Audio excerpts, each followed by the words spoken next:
Greetings! It is I, Countess Naravan Dracovin, Lord and Emperor of the Dracovin Empire, and welcome. It is time to continue my discussion on D20 Modern, the modern take on the 3rd edition of Dungeons & Dragons. We were talking about spells last time. Let's dive deeper into them with their spell's duration.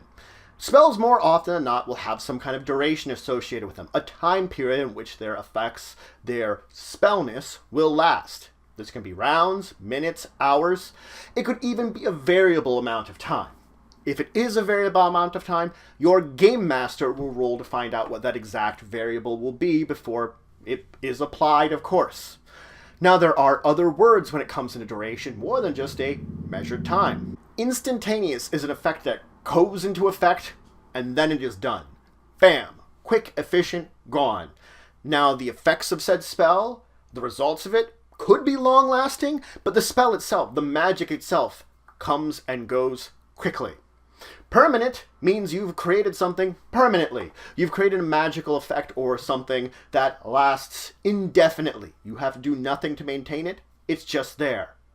Concentration means that you have to continue to maintain a concentration over the course of the spell. This requires you to take an attack action every turn that does not provoke an attack of opportunity for a spell to be maintained and continue. Now, I could be disrupted during this time period. If something hits me, breaks my concentration, it will break the concentration spell. It will end. Concentration spells may list an amount of time that you are able to concentrate on it before the spell would end, similar to other timed ones. Sometimes this actually goes above and beyond the normal time period. It might say concentration for this period of time plus 1 round, or plus 2 rounds, plus this amount of rounds. So that even if you stop concentrating, the spell will last for a period of time. If an effect will move on its own, or could be moved on its own, it will move during the course of the duration. It will do whatever kind of movements, or could be moved for the course of duration. And if it's an effect you're creating that could be destroyed, the duration will end if it's destroyed. If it's a creature you've summoned and it's killed, the duration ends. It doesn't matter. The spell is over. Discharge means that the spell lasts until something triggers or discharges this spell. Normally it will mention under the spell's description what will cause it to discharge, to be triggered, to be affecting someone with the spell itself. They might have additional durations that would last after it has been discharged, that it discharges, then it lasts for this long, or it just discharges and it's done with. Both are options that could exist. Now, there is a possibility that in a little parentheses, a D will appear with this. This means the spell is dismissible. A dismissible spell means that I can take an attack action to take one of my spells with any kind of duration and end it. So if my spell is going on that has some kind of effect, and I decide I don't need that effect happening anymore, I can dismiss it. I can end it. I can take that action to do it. It is very important to note the concentration spells, just stopping the concentration will end it. So I don't need to take a dismiss action. It's just free action to basically go, oh, I'm not concentrating on it anymore. This spell is ending. So let's talk about saves. Saves are effectively what you can do to avoid the effects of some spell, usually the harmful effects of a spell. Your character will give an option of a type of save and the rules related to that save according to each one of these spells. We've talked about the base 3 saves that there are before: Fortitude, Reflex, and Will. A spell will list whether or not you get a saving throw here and what it will be. Now, it could also list things like negates. Negates means that if I make my saving throw, nothing happens. The spell is done with. Everything is gone. Partial means I have negated part of the problem of this spell that's going to be affecting me, but not all of it. Traditionally, for a partial, it will list under the spell description the exact details of how it will work partially, because it's not going to be cut and dry what the partial will be. Half will be, well, half the effect. This is related to damage traditionally. So if I be taking some amount of damage and I save successfully for half of that damage, well, we roll out how much I would have taken, divide it by 2, and that's what I'm taking. None means there's no save. You don't roll a save against the spell. Whatever effects of the spell will be based upon its description, period. Disbelief is something that if I encounter a spell, an effect, I don't get to automatically save against it. As soon as I would interact with that effect, or study that effect, I may be able to get a save against it. Effectively, its effects hit me until I do something that would break my belief of it. I disbelieve it. But just encountering on its own doesn't give me this. Object means this spell affects objects. That's only what it targets. Now, when we say object, if it's just a normal object, it gets no save. If it's a magical object, it gets a save based on the information that is provided by that magical object. If it's an attended object, regardless of magical or not, then it gets the saves of either the owner, or if it's magical, its own saves, whichever is greater. So if I have something on me and you're targeting it with a spell, then I get to make the saves for it, especially if it's non-magical. Now, this isn't to say there aren't some spells that are both objects and other things. It will list, if it just says object on its own, it's only objects. If it lists other types of targets that you can affect with this spell, then it can do those other types of targets. A spell that is harmless is just that. It will have no harmful effect on your character. Your character can choose whether or not they are affected by this spell directly. It means that I know this spell is harmless. I can choose to make the save against it, or not to, and just take the effects of it, because it's not going to do anything bad to me. It normally will either be something completely neutral or something helpful.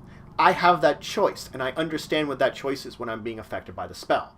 Spell DC will be 10, plus the spell level, plus the relevant ability score for whatever uses spellcasting for the class that's spellcasting, whether it's intelligence or wisdom, which are the two that you'll be using in D20 Modern. The modifier for that score will be added to this 10 plus spell level. Now, a creature that is having a spell cast on it, you don't necessarily need to be aware of the spell to make a save against it. Once I have made my save against it, if there's no visible effects to the spell, I still resist it. I know I've resisted something. I am aware that I've resisted a spell that I don't know what happened. I don't know what kind of effect it is, but I get this weird feeling like, oh, but something happened. What was that? That was weird. I will be aware that someone tried to cast something that might not be showing to me. Now, granted, I might not understand it's a spell, if I'm unaware of spells and things like that, but I will know that something weird happened.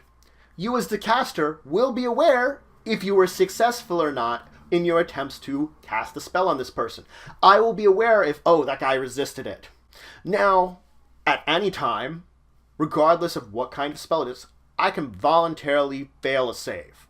That means the harmless ones, I know when they're harmless. I can make a choice there.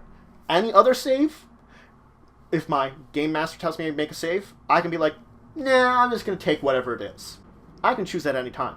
It's just like with my spell resistance, which we'll be talking about in a minute, I can voluntarily lower that and allow myself to be affected by spells. Both are true. Now, unless a description specifically says to. Anything I'm wearing, any object that is on me, if I am being affected by a spell, is unaffected. A description of a spell may say that, oh, this target and anything on them is affected. In that case, they will make saves using my saves, separate from my own save that I'll be making against these things. We'll basically all be making saves then. But traditionally, that's ignored, and you're only paying attention to me being affected, not worrying about the objects on me. Spell resistance is a natural ability that some creatures have to resist the effects of spells. Effectively, it makes it that spells don't do anything to them. If I'm being one of many targets and my spell resistance would apply, if my spell resistance is failed to overcome, it only protects me. The other targets, if there's multiple targets, are still affected. In the same retrospect, if an area spell is hitting multiple of us and my spell resistance it fails to overcome, only I am protected here. The others are still protected. So you can see that spell resistance is very individual-based, not group-based. It will all depend on how the spell is interacting. If the spell is hitting or targeting other things, they're affected also. Only I am protected. Now, not everything will apply to spell resistance. There are many effects or summon creatures which spell resistance doesn't apply to. There could be things that you create an effect and use it directly on opponent. Some of these will have spell resistance. It will be listed specifically under these spells, whether or not. But assuming that if I'm creating something separately and then using it on an opponent, that is not getting spell resistance. Now, spell resistance is a caster level check. I roll a D20, I add my cast level. If I meet or beat the target's spell resistance, I affect them with the spell. If I'm lower than that number, they're resisting it. They've successfully resisted it. So I have a effective target number using my caster level to reach. Now the harmless and object words that were applied to saves can also be used here for spell resistance. Harmless meaning that you understand that you're being affected by a harmless spell, which you can effectively then understand a little better. Object meaning that only particularly if you have the object on you will your spell resistance apply then, or if the object itself has spell resistance, which is not unheard of. More likely it's going to be, I have an object on me, you're targeting it. My spell resistance would protect my object that's on me. Now, the fact is that my own powers, my own abilities, my own spells, my spell resistance doesn't stop them. My spell resistance or power resistance, which power resistance we'll talk about when we talk about psychic abilities a little later. But both of them, my own abilities wouldn't stop them. And this only applies to spells and spell-like abilities. Other supernatural or extraordinary effects are unaffected by spell resistance. So there is a limit on what can be protected from it. And again, we also have to look to each of these to see if spell resistance applies anyway. It will list under the spells. So not only am I restricted to spell-like, even some of those might not be affected by spell resistance. So that's it for today. I finished up the major information I was going to share to you about spells.